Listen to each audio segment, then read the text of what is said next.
Question: if Calvin Coolidge had been president during the Depression era, and shortly after, instead of FDR, would the Great Society have happened like with Social Security, etc.?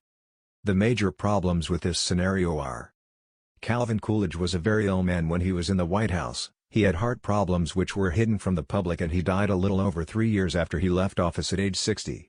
Had he been elected, it's doubtful that he would have made it more than a single term. Calvin Coolidge wasn't a young man. He again died at 60, and the life expectancy when he left office was 55.8 years. It's doubtful that he would have lived long enough to make a difference. Coolidge's mental state seems to have been very fragile. He may have suffered from what might now be diagnosed as clinical depression, and he was barely capable of functioning in his role. But if we propose a scenario where Warren Harding hadn't died in his first term and had served 2 full terms, that Calvin Coolidge had attracted enough Republican support to be elected president in 1928 or 1932. If Coolidge was re-elected in 1936.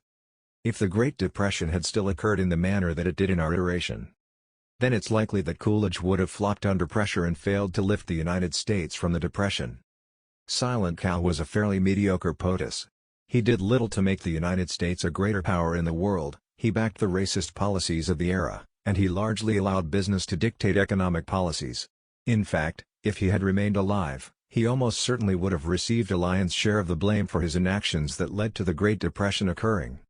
There wouldn't have been any of the social programs that Americans now enjoy, and it's very likely that the United States history would radically different than it is today.